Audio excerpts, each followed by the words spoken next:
धीरे से इस बात का नारा लगाकर कि मैं एक साथ दो पदों पर नहीं रह सकता, नीतीश कुमार ने आरसीपी सिंह को जदयू की कमान सौंप दी। लेकिन यह तो बिल्कुल नहीं बताया कि वशिष्ठ नारायण सिंह को उन्होंने क्यों दरकिनार कर दिया। उन्होंने यह भी नहीं बताया कि लल्लन सिंह के लिए जो नारा लगता था वो नारा अब फीका क्यों पड़ गया। क्या सिर्फ इसीलिए कि आरसीपी सिंह की बेटी लिपि सिंह ने मुंगेर में निहत्थों पर गोलियां चलवाई थी और डंडे बरसाए थे, उनके पिता को इनाम दे दिया गया?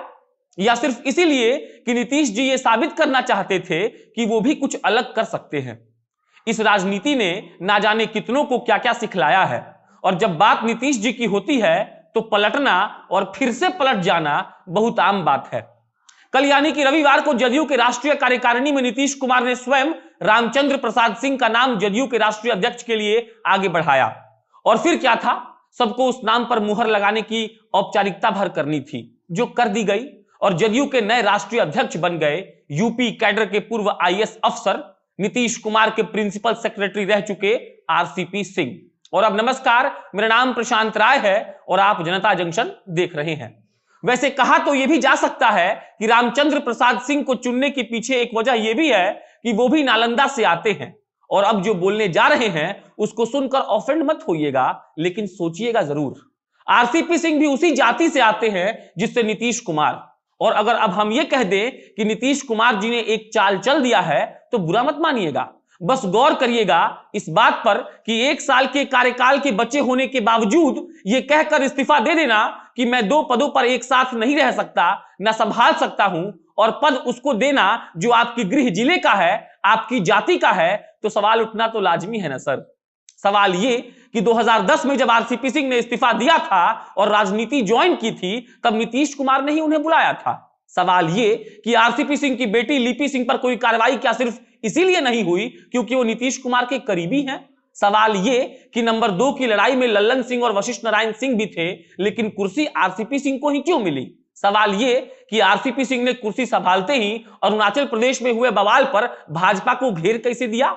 इन सारे सवालों का जवाब सिर्फ इतना है कि नीतीश कुमार जानते हैं कि भाजपा उनके साथ माइंड गेम खेल रही है, और अब नीतीश कुमार ने पद छोड़कर भाजपा के साथ माइंड गेम खेलने की ठान ली है। और इस माइंड गेम में सबसे बड़ी बात तो यह है कि उस नेता को आप राष्ट्रीय अध्यक्ष की कुर्सी पर बैठा रहे हैं जिस नेता के पास चुनाव लड़ने का कोई अनुभव नहीं है। उस नेता को आप राष्ट्रीय अध्यक्ष की कुर्सी पर बैठा रहे हैं जिसने राजनीति का संघर्ष देखा नहीं है, जो कभी एक ब्यूरोक्रेट हुआ करते थे, और आपने उन्हें उठाकर सीधा राज्यसभा भेज दिया, और उनकी काबिलियत सिर्फ इतनी है कि वो आपके निजी सचिव रह चुके हैं।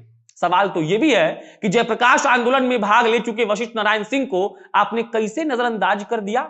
ऐसी क्या मजबूरी आ पड़ी कि आपने महासचिव को राष्ट्रीय अध्यक्ष बना दिया और पार्टी के कद्दावर नेता आपके मुंह ताकते रह गए?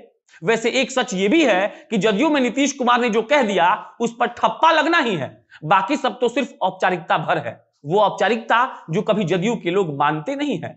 सवाल तो यह भी है कि केसी त्यागी जैसे बड़े नेता आरसीपी सिंह के अंदर काम करेंगे, और उससे बड़ा सवाल तो यह है कि आज से 5 साल पहले जब शरद यादव जैसे बड़े नेता को हटाकर नीतीश जी ने खुद कुर्सी हासिल की थी, तब क्या उनके दिमाग में यह नहीं आया था कि वो मुख्यमंत्री रहने के साथ साथ राष्ट्रीय अध्यक्ष का काम कैसे करेंगे?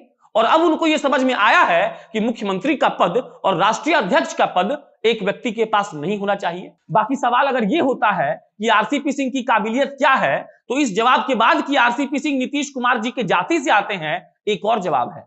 जवाब यह कि भाजपा ने नीतीश जी और जदयू के नाक में दम कर रखा है। खबर यह है कि नीतीश कुमार से या जदयू से भाजपा का कोई अपर लाइन का नेता बात नहीं कर रहा है, सीधा नीतीश जी बात करेंगे तो उनकी बेइज्जती होगी, और इसीलिए किसी ऐसे शख्स की जरूरत थी जो भाजपा से बात कर सके ताकि सरकार सही तरीके से चल सके।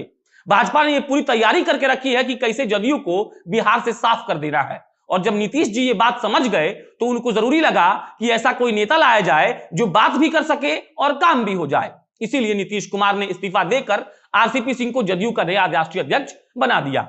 लेकिन आरसीपी सिंह से बेहतर नेता भी थे, तो इसका जवाब यही है कि नीतीश कुमार किसी और पर भरोसा नहीं करना चाहते हैं, क्योंकि वो इससे पहले भुगत चुके हैं।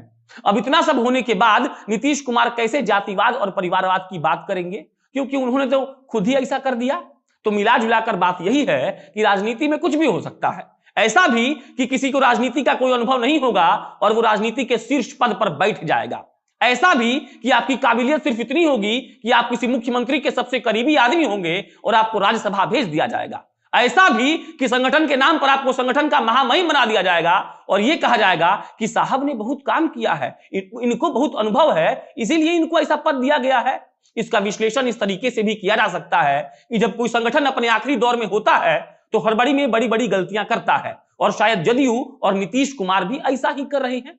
इसका विश्लेषण ऐसे भी किया जा सकता है कि भाजपा अपने मंसूबे में सफल रही, लेकिन समझ से परे सिर्फ इतना है कि बिहार जातिवाद से कब ऊपर उठेगा। आखिर देश के वो नेता जो 15 साल से किसी बड़े कुर्सी पर बैठे हुए हैं, उनके अंदर भी जातिवाद क्यों घर कर गया है? इन सब का जवाब आपको मिले तो हमें बताइएगा। वीडियो कैसा लगा ये कमेंट बॉक्स में लिखकर बताइएगा। बाकी मेरा नाम प्रशांत राय है, कैमरे के पीछे वरुण झा खड़े हैं। आप जनता जंक्शन देख रहे थे। बहुत बहुत धन्यवाद।